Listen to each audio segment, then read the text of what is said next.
So this next panel likely needs no introduction, but I'm gonna give it a go. Abbott Elementary has, in many ways,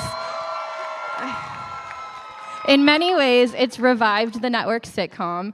It has become both a commercial and critical hit, amassing 15 Emmy nominations and 4 wins in its first 2 seasons, including a lead actress in a comedy series win in January for creator and star Quinta Brunson.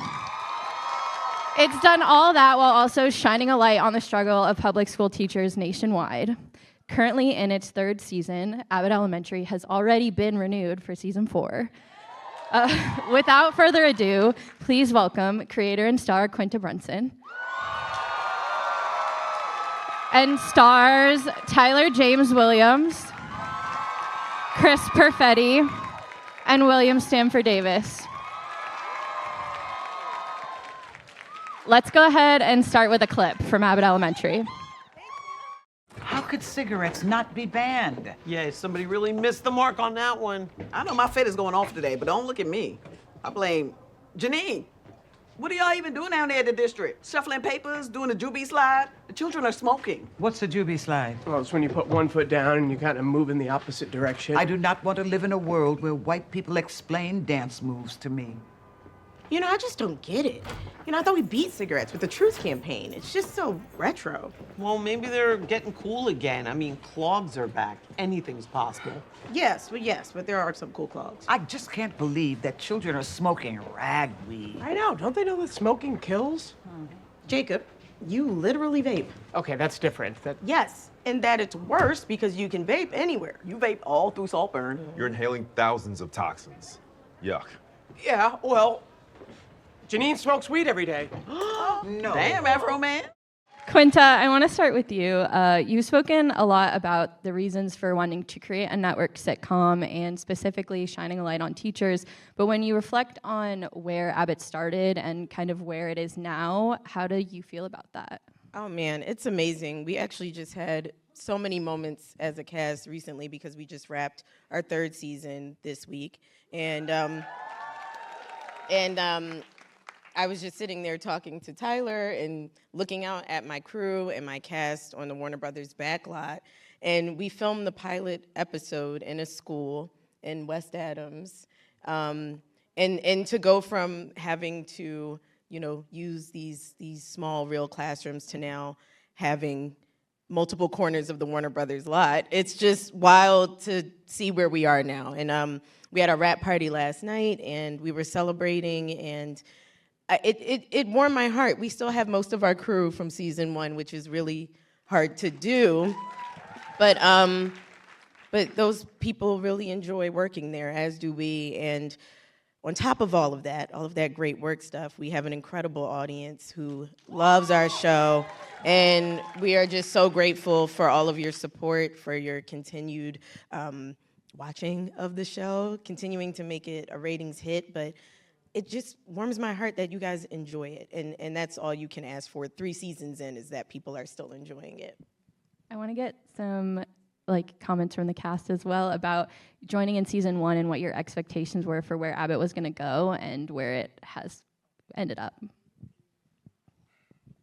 When I first came in, when we shot the pilot, there was a moment in the pilot, I think, when we're carrying the rugs and having done a good amount of TV before this, it felt special, it felt unique, it felt like, I remember I turned to Cheryl and I was like, you feel that, don't you? Like, we're gonna be here for a while. So there was already this sense of, we were kind of on the precipice of something really special, but even in the midst of that, I don't think you can fully prepare for the whirlwind that's been the last 2.5 years? I don't even know. I don't like, it feels like the pilot was simultaneously last week and 7 years ago. Yeah. Yeah. But I think that's, I think it just speaks to the strength of how TV affects people in their lives, and network TV and where it can be, specifically network comedies and how they resonate with people. We couldn't really anticipate this growth even in the wildest dreams. Chris or Stan? When we shot the pilot, for me, coming in as a guest star, I shot it on video. You know, I had to tape it. I'm old, I say tape. And because of COVID. And, you know, you kind of throw it out there and you're like, okay, am I gonna get it? And when I got the call, they asked me to dance. And they said, see you on the set. So I was like, okay, you know, but it was great. It does seem like it was like 8 years ago now. Yeah, it seems like a long time ago, yeah. We didn't even use that, you dancing in the pilot. Yeah, that got cut. They wanted me didn't to have to break do that. dance and spin. Yeah, Oh, yeah, he did a head spin, a full. One day we'll need those. We'll need those blooper reels. What about you, Chris?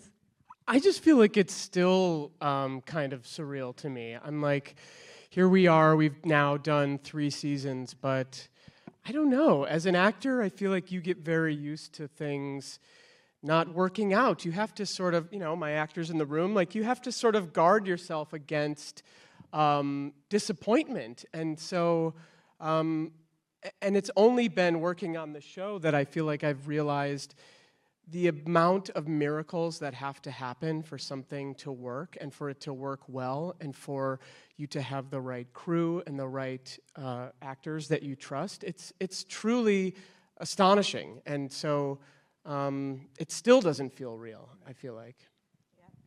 Quinta, I remember at the Emmys in January, you said that your dream guest stars were in the season 3 premiere, and I had no idea who it could be, and then it was the Philadelphia Eagles, which is just insane. And I wondered how you could possibly ever one-up that, and then you did with Bradley Cooper. So I just wonder what you think of just being able to wrangle those guest stars in this 3rd season, and if you have any aspirations for who else could appear in Abbott. You know, with the Eagles was very that was cool because you know, this is where you get cool exclusive stuff. But like Jalen Hurts had reached out multiple times and it's been like, I love this show. Like my family watches this show. I'd love to be on this show. So when we were like, okay, like all right. That was when we were in the middle. That was when we were doing our 2nd season, and it was like we don't have.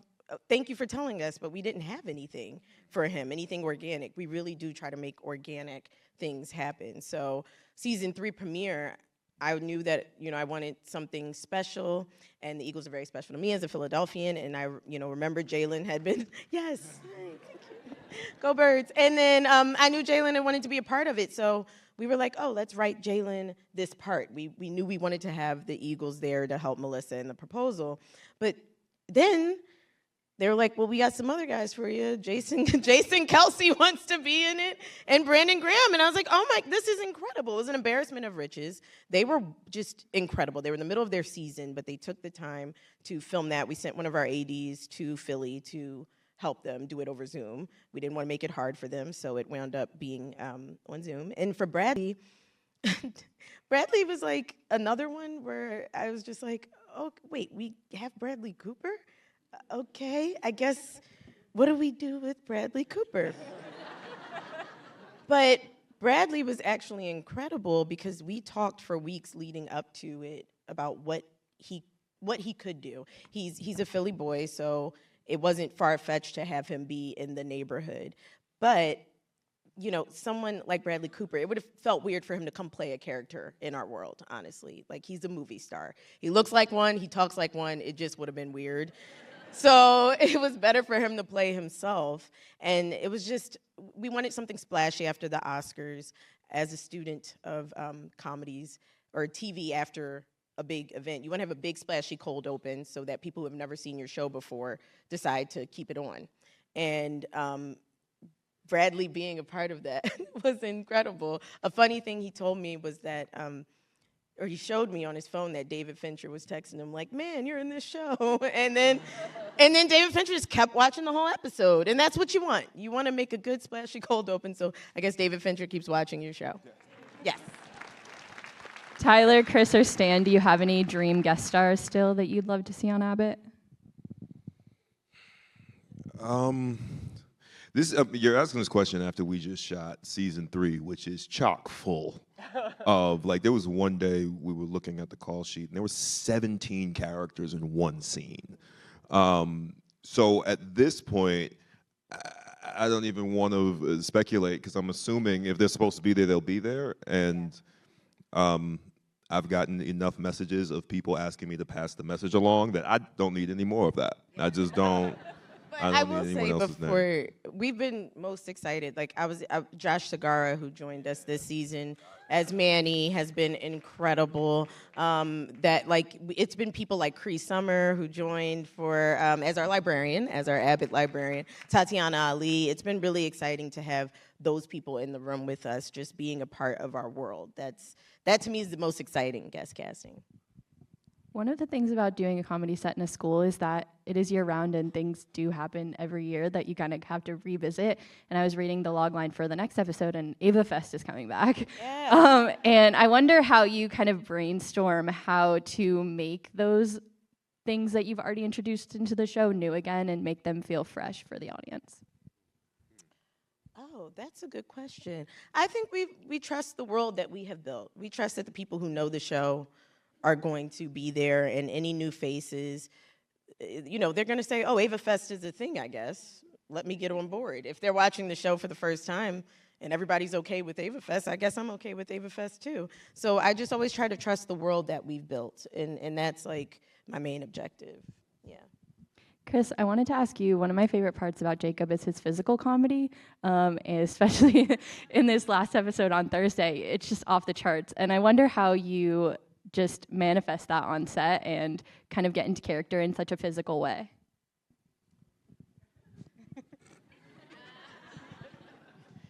I don't know. I feel like it can partly be chalked up to, like, that's just how I work. I went to a very movement-based drama school, and that's just kind of like how I make it real for myself. But I'd have to say it's more about kind of the air on set is very improvisatory, and it feels like anything could happen.